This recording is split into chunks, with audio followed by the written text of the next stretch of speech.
Hey friends, what's up? And welcome to Hamburg. I'm back here to shoot part 2 of my Hamburg street portrait series with my good friend Janus Dirksen. But of course, this is a photography YouTube channel, and it's the law on YouTube that every time you go on a trip, you have to do a What's in My Bag travel edition. So that's what we're going to do, and we're going to do it right now.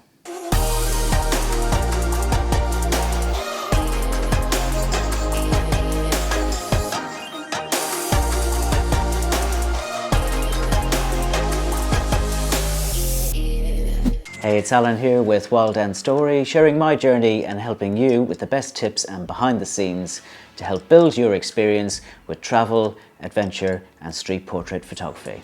So as we get to know each other on this channel, you'll find out that I do have a thing for minimalism or essentialism, and things like one bag travel, one camera, one lens, secretly kind of excites me. And over the last couple of trips that I've done, I've just been playing around with different ideas, different bags, different setups, and today is no different. As you probably would have seen when I came into the hotel room, I do have 2 bags with me today, and that's because I'm testing out a roller case and also this small 12-litre pack. So let's dive in a little bit deeper and see what I've got for this trip. And of course, if you are new here, I'll be doing lots of awesome film photography tutorials, gear reviews, and showing you behind the scenes of my shoots to inspire you to get out and create more. So if this interests you, be sure to hit the subscribe button down below, and also check out the show notes with links in the description. So let's dive into the bags right now. Okay, so the first bag is from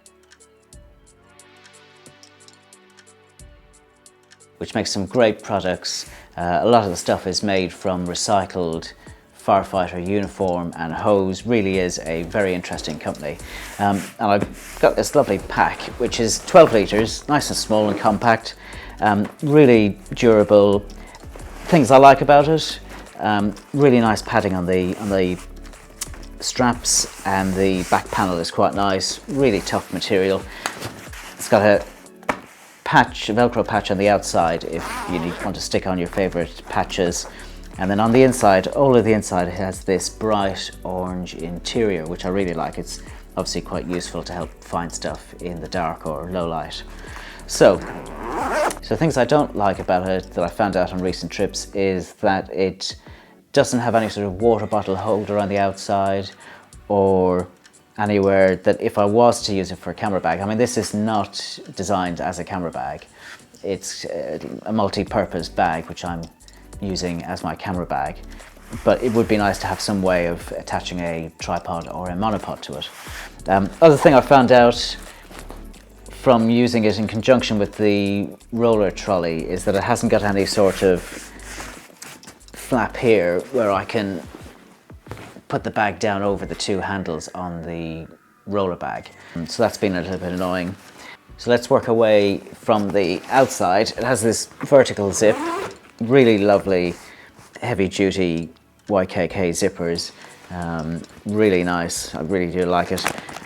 Inside I've got my passport and travel documents, and my computer of choice at the moment for everything to do with my blog and editing video is the iPad Pro. This is the latest model, and I think it's the 12.9. Really nice to work on. Comes with the pen as well on the inside. All of my videos so far have been edited using LumaFusion, which I find is really, really good. It's only like $19.99, I think, one-off payment, and it really does do everything. And also great on the plane to watch a movie or 2. So that's my computer of choice. And then as we open this up, so if I start from the top pocket here, a lot of this is just small little accessories. So I've got my car keys, the obligatory small notebook, some cleaning cloths, I've got a cleaning pen, I do have a dust blower in one of the other pouches, I've got some Peak Design tools and base plates, the pen for the iPad Pro, the dongle for the iPad Pro to import the footage from the camera. So that's all in the first pouch. And in the second pouch I have a memory card case from Low Pro, and some spare batteries in a little mind shift pouch again. And that's the batteries for the camera that I'm recording on at the moment, which is the Canon EOS RP with the 24-105 lens. So that normally lives in this bottom mesh. And so in here I have a couple of almost like down jackets for cameras. This is made from a company called Matador, and I find these are great. I can kind of modularize whatever bag that I'm using, gives the cameras and lenses some protection. They really are some great pouches, and they actually come with, I think, a built-in rain cover at the bottom as well. So normally, as I say, the Canon EOS RP, which I've just bought recently, lives in here. It's got the kit lens, the 24-105 f4 RF lens on it at the moment. So next up then is a Matador padded lens bag, and in here I've got my second lens, which is the Canon EF50 f1.2L lens. I know I said I like one camera, one lens. This effectively is my photography lens and my street portrait lens of choice at the moment. It is quite heavy, but I do really love the way it renders portraits. The second lens that I have with the camera is really what I'm going to be using for video. So that's the two lenses that I've got. I do have another camera, which I'm really quite enjoying actually, and that's again in another little Matador camera bag. And that's the GoPro Hero 7 Black. Love this camera. I've been trying out some hyperlapses with it in Spain recently. Had great fun with it. The stabilization is great. And what I've done is I've slightly changed it. I had it with a big Rode microphone, but I've changed it over to this. I think it's a Ulanzi case, which you can put the audio pack into it. It is plastic. I wish it was metal. That would be great. And if it also had some way of fitting a ND filter for bright sunny days, that would be fantastic. It really is a great little camera. I've been using it for vlogging and behind the scenes video clips for the channel. And I've recently been pairing it up with the new Rode Wireless Go setup, which I've got on me now. I'll show you a closer look at that in a minute. That clips in here, and it really is a very small form factor. And then packed in between these two mesh bags, which come out, is a Peak Design strap. And I also have a Manfrotto, I think it's called a Pixie mini tripod. Fantastic little tripod, great for setting the camera up, so I can do walking past shots or using it in replace of a GorillaPod if I'm doing any sort of piece to camera while out and about. So great little tripod there. A few moments later. So I'm back after changing the battery on the Canon EOS RP. I may well do a review of the camera at some point in the future, but certainly one of the most annoying things is that small, tiny LP, I think 1.7 battery, which doesn't last very long at all. Right, so back to the camera bags. This last pouch, I have two pouches, which I have my audio setup and then my charging and cable setup. Audio setup wise, as I say, at the moment I'm recording with the new Rode Wireless Go setup. This is actually the very first video that I'm using this system, so it'll be interesting to hear what you think of the audio. So I've got that on me now with the wireless pack on the camera. That comes in a really nice small case, which I love. I have tried the wind muffs, and like everybody says, I almost lost it in Cartagena. Managed to grab it just before it fell off. So I bought myself a Rode SmartLav Plus microphone and had to get the SC3 cable to plug it into the pack, the Rode wireless pack, which I've got just hooked up down here. So that's going to be my first choice of audio for these sort of videos where I'm sat down talking to camera. And if I'm doing any sort of run and gun filming, or if I need any sort of backup audio, then I have the trusty Rode Micro Go, I think it's called. Doesn't require any batteries. In fact, the last Hamburg video that I did, or the part one, was all shot using this microphone. And everything else in here is just some charging cables for the microphones. And then, as I say, in the last little pouch is all my charging cables for each of the cameras and audio setups, GoPros, etc. And a new addition from my last trip when I went through duty free. I picked up a Belkin power bank. I'm not quite sure, I think it's like 10,000 milliamps. So I'm going to give that a bit of a test on this trip. And that is the last of what's in the two main compartments. What I'll show you actually is how this can all come out of the backpack. So the bag comes just set up with the orange interior. You can buy additionally this sort of back panel which has Velcro on it, and then you can buy the mesh pouches which just stick onto the back. This sticks in here. I quite like it because it keeps everything together, stops it all kind of falling out, and gives a little bit more support to the back of the bag. And so that's everything that's in the bag. What I'll do actually is turn on the GoPro and I'll show you what I am filming the video with. And so this is the setup that I've got. I've got the Canon EOS RP with the Rode wireless Go system attached and the 24-105 f4 lens on it. So we'll test out that lens for this trip, and it's all on a little Suru mini travel tripod. And so that's my setup, including the desk lamp which I'm using as the main light to light this video. Okay, so let's repack this bag and we'll move on to bag number 2. So next up is the Muji roller case. I think this again is a very extremely small one. It's only about 19 litres. Love the hard case on it.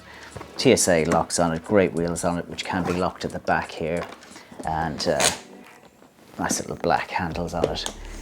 So why have I got a roller pack this time?